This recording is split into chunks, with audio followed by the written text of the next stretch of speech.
Hello everyone, I'm here today to do another weekly read. It has been an interesting week this week.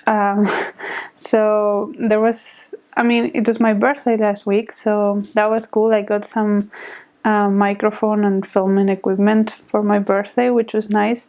So if you notice if the sound is any better, that's why, because I got some microphone, which was unexpected, but it was nice. And then also I had a crappy week as well in other aspects, like our boiler for the hot water broke, my phone broke, I still don't have a phone right now. And it's very annoying because some of those apps that I have there I need for work, and I haven't been able to properly work for a couple of days. But that also means that I read a lot because, I cannot overwork myself if I don't have access to certain things. So yeah, that's some positives. But yeah, I think overall it was a mixed week, but I think there were more positives than negatives for me, even though the phone thing is very annoying, but whatever. Move on. Yeah, so I thought that I will go through the books that I have read, because I have read quite a lot and I have finished quite a lot. The first thing that I have finished, well, it's the last thing that I have finished, but the first one I want to talk about is Red Comet by Heather Clark, which I read for the BookTube prize. And this one was a long one, but I finished it on time, which I'm very happy about. I cannot talk much about it because it's for the BookTube prize, and we cannot talk about the books until the winner is announced. I think it's announced next week or the week after. It's announced soon. So I will be filming a video about my rankings for the BookTube prize. But in the meantime, I just know that I finished it. It was the last book for the BookTube prize that I had to finish, and I finished it, so now I'm done with that. And then I finished another 3 books, and that is partially because they are all due in the library soon. So I have been trying to keep up and with the books that I need to get back to the library. So the first one I finished is La Novena by Marcela Serrano, which was my pick for Chile for Invisible Cities. And this one is, it basically deals with the Pinochet era in Chile. So there's this this student that is running away from the regime, and he goes to a rural area, and in the rural area he finds this woman, Amelia, who is a middle-aged woman, and she's the only person that is kind to him. So he ends up staying with her in her very big house, which is called La Novena. And yeah, you see the evolution of their friendship and what happens afterwards when the regime tries to catch him even in this rural area. So yeah, I thought it was very interesting. I'm looking forward to reading more from this author. And yeah, I also have a video for Invisible Cities for Chile, which should come out this week. So if you're interested in that, just go check that out when it's out. Because I thought that I had not read that many Chilean authors, but I was wrong. So maybe you're interested to know more about Chilean authors and books that I found interesting from them. The next book I finished is Arene by Negar Javadi, and I read this in French. And Negar Javadi wrote one of my favorite books of last year, which is The Oriental, and this one is her newer book. I think it's her only other book that she has published so far. So yeah, Lauren told me that this was out, and I went to the library and picked it up. I was really happy that my library had it on stock. And this book is about this man that Benjamin, who works in a Netflix-like kind of business. He makes series and movies and streaming stuff, and it's around, I don't know exactly the year, don't remember, but it's yeah, at some point in this book the shootings in Bataclan discotheque in Paris happen. This book is set in Paris. And then we see Benjamin and people around him react to that and see what happens with them once these terrorist attacks happen. So I don't remember when the terrorist attacks were exactly, but whichever year that was, this is when this is set. And it was quite interesting because, first of all, Negar Djavadi is able to give a very precise and very nuanced description of Paris and the character of different Paris areas, at least as far as I know. Obviously I don't live in Paris, but that's the feeling that I got from this, that she knows her stuff, and it gave me a lot of the feeling of Paris, because Paris is normally considered this city of light and love and everything, and whenever I have gone, especially at the beginning, I was also kind of disappointed, because to me it's like this really busy, chaotic, kind of dirty, kind of scary at times city. I'm sure the buildings are pretty, but the life, it's not romantic at all for me. And this goes into that life of the chaos of Paris, basically. So I was quite happy to see that in this book. And then when the terrorist attacks happen, we see also how that affects this whole crazy multicultural aspect of Paris as well, because Paris has a lot of people with a migration background, and it's a very culturally mixed city.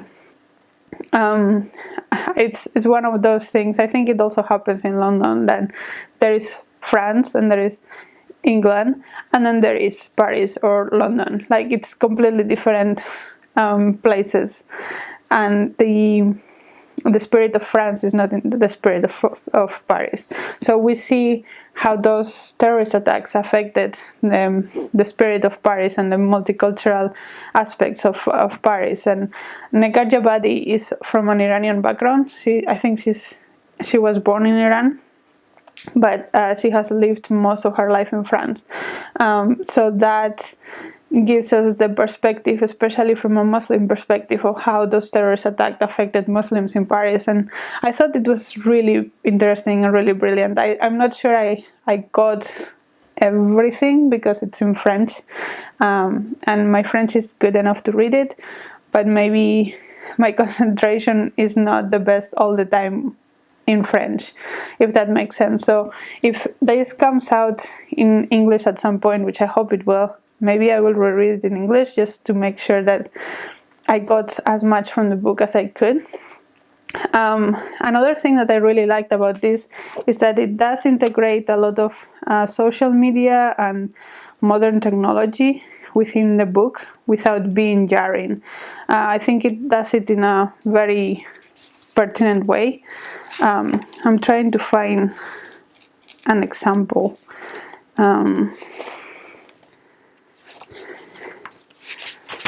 Yeah, like it has, I don't know if you can see, there's a tweet here. And I'm obviously not French, so I cannot judge on how modern and recent the language is, but it did feel a little bit like that, and I know that Dorren found it very, like, the language is also quite recent. There is also like messages and emojis and things like that, but not in a jarring way, not like in a no one is talking about this kind of way, in an actually relevant way, because obviously now when these terrorist attacks happen or anything big happens in the world, it's all over the social media, and it's not about the futility of social media, but it's about the instant reactions of people, the unfiltered reactions of people, and that's what this book uses technology for. And I think that works much better than other books that I have read including those elements. And as I said, Lorraine said that the language as well, it's very recent and very current, and it did feel like this book in general felt really current because of all the conversations that it's having, because of all the technology, and because of the language. So I think she did a really good job. It's a completely different book from Disoriental, but it's a really, really good book as well. And yeah, I mean, I do think this is her only...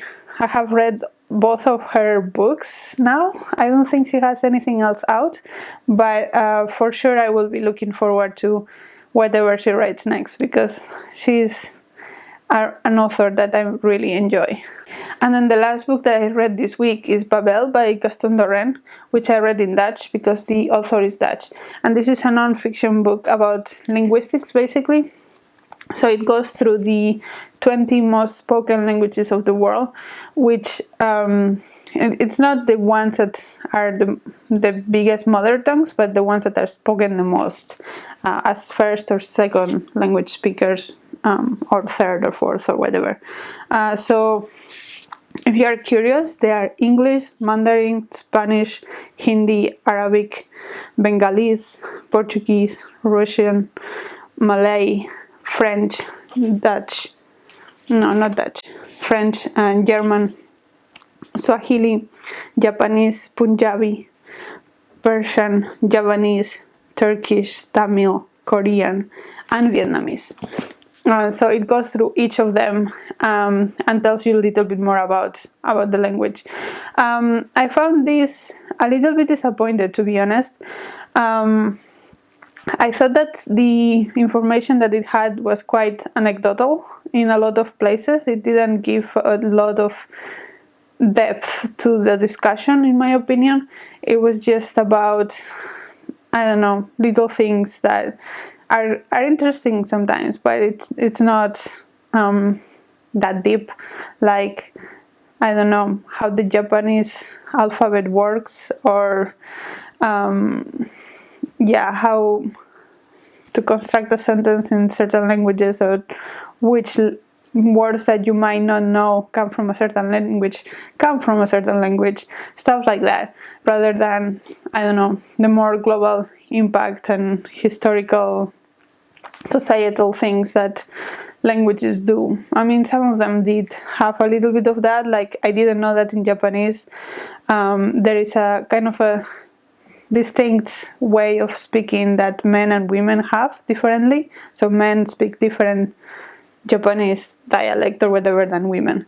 I didn't know that, but yeah, things like that are there, but it doesn't go to the deeper discussion on any of this, because it has like 10-15 pages for every language anyway, so it's not that much to discuss all of these things. And also it is, I mean, understandably, it is from a very European, Western, Dutch perspective.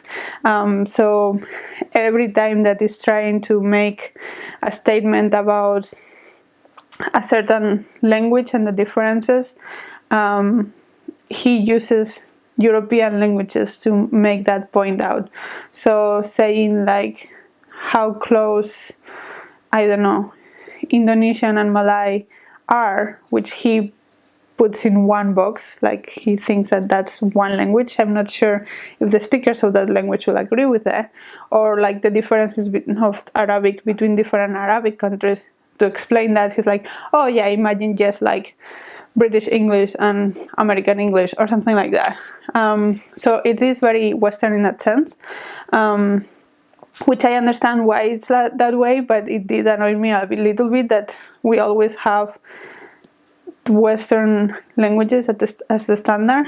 And also something that I did personally notice is that some of the data is not quite accurate. Like obviously, because I'm from Spain, I do have more language of the Spanish language, and in the Spanish section of the book it says something like, oh, there are many words that many languages borrow from Spanish, like chocolate, which in Spanish is chocolate, but actually chocolate comes from the Nahuatl word chocolatl, which is Nahuatl is indigenous language of Mexico.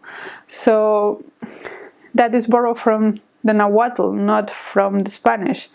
And probably Spanish borrowed from Nahuatl, and then the other countries got it from the Spanish, but I thought that that was a little bit of an overlooked to just say like chocolate is a Spanish word, which is not originally, which made me question what else was not accurate in the book, because obviously I do not have a lot of knowledge of other languages in that way, but yeah, it made me feel like if he did that with Spanish, probably he did that with other languages. And things also like, as I mentioned, he says that Bahasa Malay and Bahasa Indonesian is the same language, which I'm not sure it's considered like that in those countries. Probably it has a lot in common, and they do like understand each other without having to know their other language, but I'm not sure if calling it the same language will go very well with them. So yeah, there were some things that annoyed me about this that I was not sure if they were correct. So yeah, overall it was an okay book. I did learn some fun facts about languages, but I'm not sure how much I enjoyed this one. So those are all the books that I finished this week. I am about 200 pages into the Parisian by Isabella Hammad, and this is a chunky one. It's 550 pages, and it's due on the library on Wednesday, so I hope I can finish it by then. I think I will. But yeah, this one is mostly about a man that is from Palestine, from Nablus, I think, that goes to, I think it's Montpellier, somewhere in the south of France, to study medicine. And he makes friends there, and it's talking about the friends that he made in, I think it was Montpellier or Marseille, I don't know. But yeah, the friends that he made there, and the conversations that spark the fact that he's Muslim and he comes from Palestine. And this is, I think, set in the 20s. It doesn't specify, but from the historical context, it seems that it's when the Palestinian and Syria and all of these countries in the Middle East started to get like a very nationalistic feeling and movement, and trying to define themselves as a community. So in the back it does give some historical context, and it's in the 1910s and 1920s, and also based on the technology they had, it doesn't sound very advanced in the medical field as much as we have today. So I think it is set up around the 20s. And yeah, I'm enjoying this. It's quite easy to read, but also interesting, and there's some good conversations that are being discussed. So I'm enjoying this, and I hope I can finish it this week before it has to go back to the library. And then the other things that I'm reading, I am in the middle of A Suitable Boy. I have barely read anything this week. Last week I said very confidently that I was going to make it to page 1000. I'm still in page 860, and I have barely read anything from this because I was focusing on the library books, because those ones have to go back to the library. And also I am reading or listening to the audiobook of Germinal, which I have not touched this week because, again, other books took priority, but I'm hoping that this week I can read a little bit more of that, maybe finish it. And then apart from that, another thing that I'm aiming at reading this week is Blue Monday by Nicci French, which is kind of a thriller, mystery, something like that. And this one is for my book club, which we are meeting on Thursday. So I'm hoping to finish this by Thursday as well. It is kind of chunky. It's I think 400 pages, but the font is really big and it's supposed to be a page turner, so I'm hoping that I can make it before our meeting. I know it's a little bit, I'm in a little bit of a rush to finish things, but yeah, that's how this week is going. Hopefully by the end of this month I would have finished some things. I have finished already the Booker and the Book to Prize, so those are two big projects out of my mind, and once I give back the books to the library, I think I have a little bit more of space to read whatever I want. I normally like to have TBRs just because it gives me structure. I don't share it in the internet because I don't think it's valuable to anybody, but I do like to have them for myself. But I think that in this last couple of months I did have such strict TBRs that I have the feeling that I need at least a month to just mood read and take it easy. So hopefully when I finish these things I will be able to do that, and I will be able to finish The Double Boy, which I think I am enjoying it, but it is taking me a really long time, and it feels like I want to just sit with this and go through it and finish the story, because I am enjoying the story, but it is feeling very fractured at the moment. So hopefully I will be able to do that next month. And yeah, other than that, I also this month I wanted to finish my reread for the month, but that book is Our Sister Killjoy didn't arrive yet, so I will read that whenever it arrives. And also I wanted to read some Ngugi wa Thiong'o because Alexa from Lexa Reads was organizing a Kenyan readathon this month. But I have not been able to do that either, so maybe I will just read it next month. But yeah, those are all the books I have been reading. I am quite happy that I finished so many books this month. I was not sure I was going to make it through all the books from the library, so I mean I still have this much left, but I think I can make it, and then I would have finished all the books that I need to get back from to the library, which it's a feat in itself, I think. And yeah, I'm quite happy with that number. Let me know if you have read anything interesting this week, if you have read any of the books that I have mentioned, and what you thought about them. And until next video, bye!